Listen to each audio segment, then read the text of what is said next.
A kde je Linda? A to nebude dobrý. Bez tak si říkají, že to není Linda. Ale prosím tě, vždyť mi to úplně jedno. Segra má pravdu. A když se tě budu ptát, tak jim to prostě řekneš a dál se o tom určitě nebudu bavit. Holky, to není dobrý. Myslíte, že nevěra? Ale z jaké strany? To říkám. Vidíte, jak k sobě mluví? Si jenom říkají, jak to bude dobrý výlet. Brácha, nejeli jsem jenom kvůli tomu, aby řešili tvůj osobní život. Podle mě z jejich strany. Stejně to byla taková... Holky, jenom se usmějte.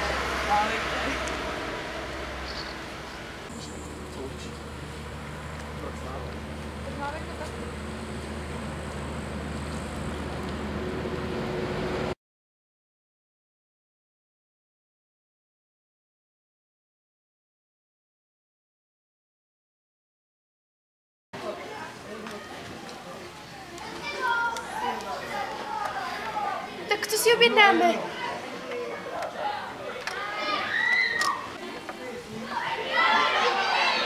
Dobře. Linda mě opustila, stačí? Rozešel jsem se s ní na hlaváku. Ještě něco? No a jak jde život? Víš, Peťo, když jsme se viděli předevčírem. A navíc je to ještě trapnější tady takhle začínat novou konverzaci, jenom aby tady nebylo trapně ticho. Jak jde život? V pohodě. Holka mi zkazila celý prázdniny, ale to nevadí. Do konce prázdnin, pár diskoték, pár panáků. Jo, toto utrpení určitě urychlí. No a co ty, Sáro? Slyšela jsem, že z někoho klochla? Tak ale víš co, když jdeš na party a máš 2 promile v krvi, tak to jde rychle. Každý hned rád pomůže. No a tak jsem našla svou životní lásku. Alkohol? No, moc vtipný. A jak se nad tím s tím filmem? Máte už nějaký nápady? Já si myslím, že bychom se mohli podívat po nějakých těch místech, ne? A pozítří začít točit. Ahoj, sorry, že vás ruším. Ja som Viktor Janček. Nie, že by som vás nejako počúval, ale nešlo vás nepočuť. Vy hľadáte nejaké miesto na natáčanie? Jo, ale díky, už to poznáme. Jsme tu poprvé. Já jsem znám. To je Marek, Lea, tam to je Suza, Monča a to je Peťa. Ahoj, teším ma. Však si pojď za náma přesednout. No a ty si tu místní? Ne, bydlí v Brně a přijel kvůli nám, aby nás provedl vesnici, kterou vidí poprvé stejně jako nás. Nie, my sme sa prisťahovali do Slovenska, keď som mal 5 rokov, kvôli otcovej práci. Tady. No, do Šumperku, naši chceli bývať na dedine, tak sme skončili tu. No ale kolik děčka jo. Ahoj. Tégra? Volala jsi už mamě? Ne. Aha, holky už se tady asi zabydleli. Víš, že tady bordel. Proč jsi ji nevolala? Ty vole, tady to smrdí jak kurvin kufr. Tady mám být jako týden, jo?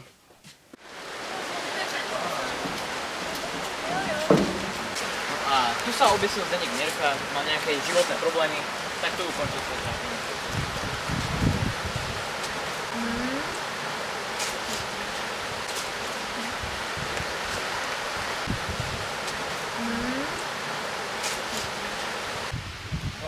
Tady to sa dostanete a poštúvate na nádraží a tady tu sa ide ke kapli. No a za nami ešte zámok, ktorý sa teda rekonštruuje. Takže tam je to. A kde bydlí ta divná rodina? Jediná rodina tá bydlí niekde tam.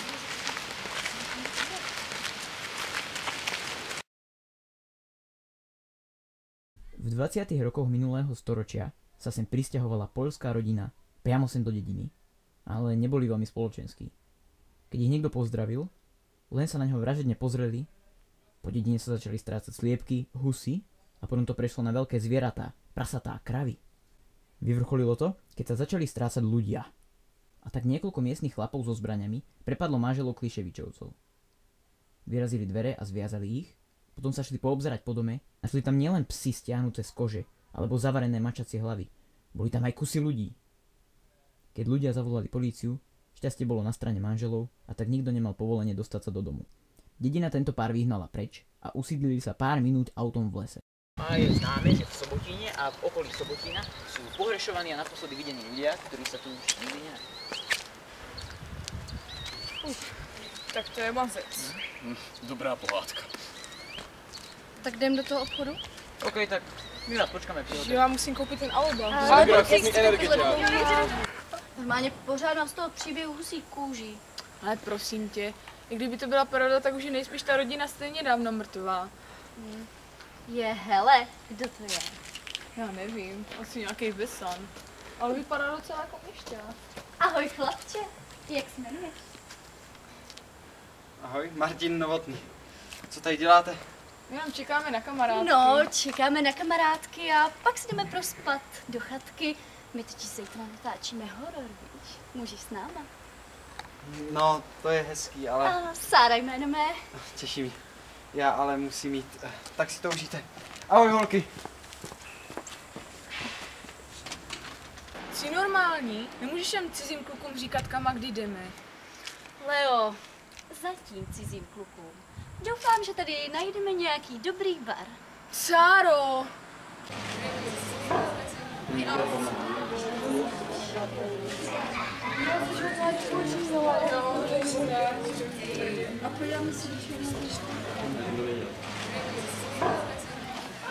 Kluci, co máme nakoupeno? Díky, ale tampony já nepotřebuju. Marku, video není vtipnej.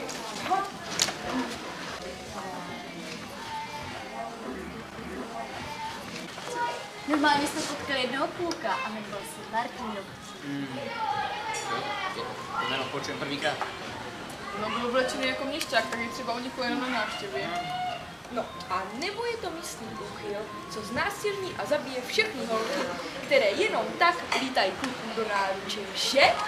A jako nenaráž, jako já jsem slušná holka, já mám svoji důstojnost. Klidu bože, radši už pojďme do chatky, zítra máme před sebou velký den. Viktore, ty už tu budeš čekat, že? No, těž si vezmu nějaké věci. Tak čau, Metra. Ahoj. Čau.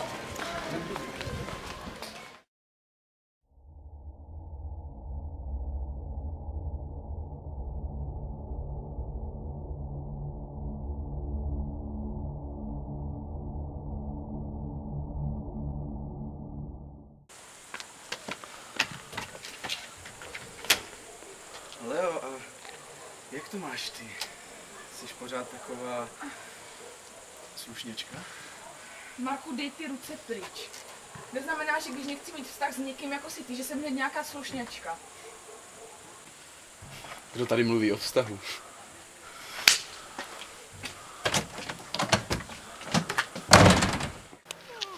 No, pohýtě, mám to elektrová.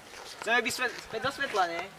To se ti řekne. My v bytě nemáme co dělat, tak spíme dlouho. No hej, mešťáci. Tak jdeme.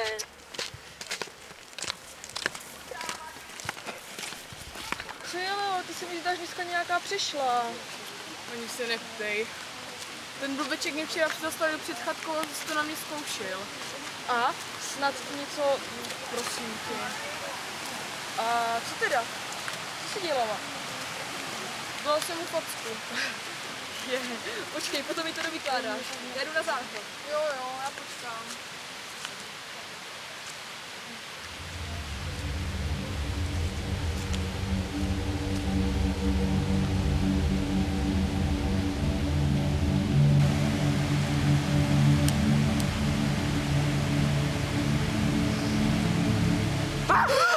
Peťo! Ale nedělej. Pojď. Ani se na mě nepodívá. Se mu nedivím, taky bych se tě bála. Pojď.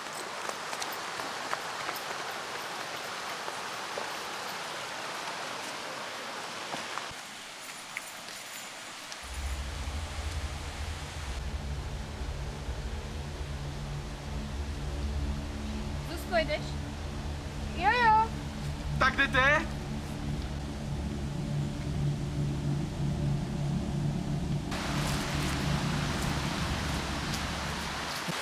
je to ještě daleko? A, zhruba necelou hodinku. Bože. Přesně tohle jsem slyšela. Ségra, neblbni, znáš se. Marku, už buď ticho, už štveš i mě. Jak i tebe? Štveš všechny, Marku. Je s tebou sice sranda, ale co je moc, to je moc. Včera večer mi to stačilo.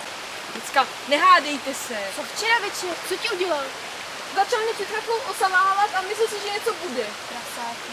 Když neházejte to všechno jen na něj. Jasně, to jsme mohli od holky jako se ještě čekat. Holka, která střídá kluky jak boty. To mi říká někdo, s tím nikdo nevydrží díl jak týden. Drž hubu, nebo co? Holky, nechte toho, už je to trapný. Co je trapný? Sám seš trapnej. Radši ani nemluv, děláš mi jenom ostudu, že jsem sem vůbec jezdila.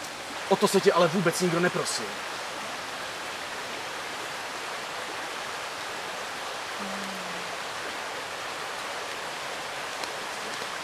Tak to zpřehnal.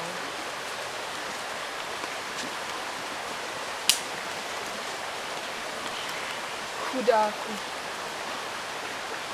No, já nejsem na žádné straně, já len sledujem situaci. No můžeš si za to sám. Víte, co mi můžete? Já jsem sem vůbec neměl jezdit.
Peťo, promiň. Peťo, promiň. Peťo, co mám dělat? Peťo. Moniko, co jsi udělala? Peťo, promiň.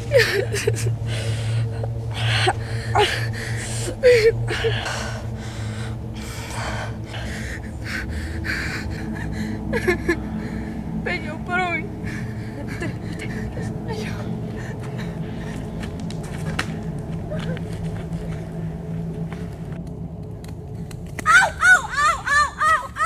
Děcka, nenechávejte mě tady, děcka! Děcka!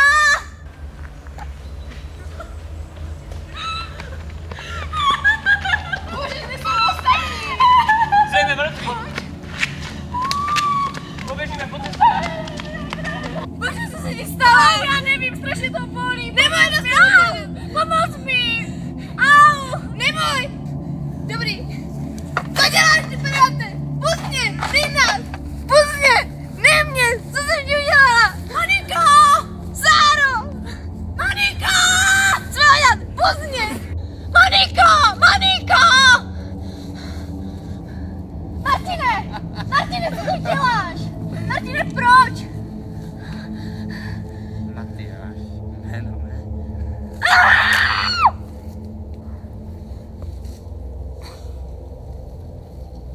Sáro! Ne!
Monika, nechci, aby mě zabili oni. Ne, to nemůžu udělat, to po mně nechtěj. Ne, prosím. Prosím, udělej to. Ten kámen.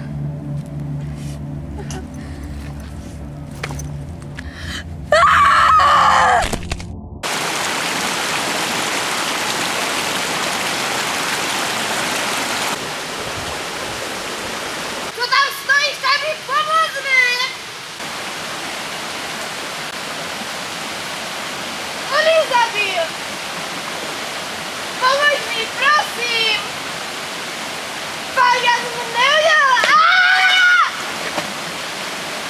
Pomož mi! Prosím! Mirko! Já se za to vážně nemohla! Mirko! Mirko! Au!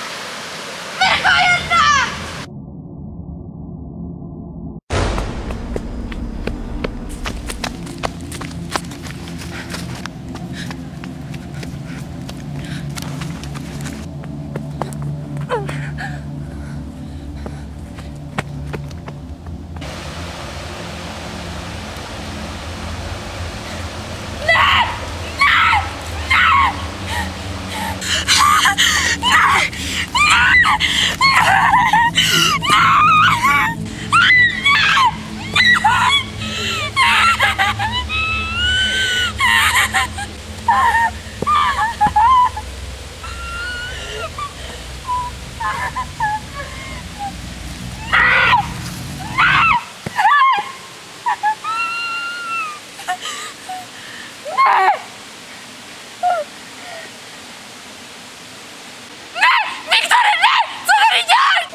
Vieš, nie ste ani prvý, ani posledný, čo sú prekvapení.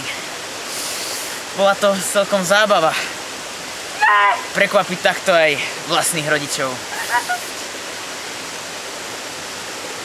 Robečku, kde máš tu třetí?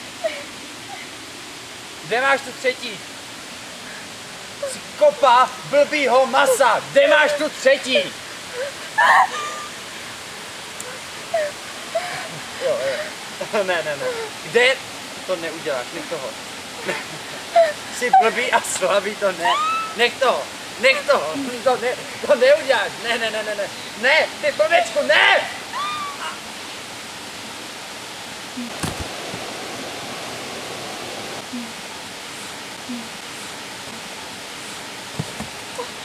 Kruh se uzavírá.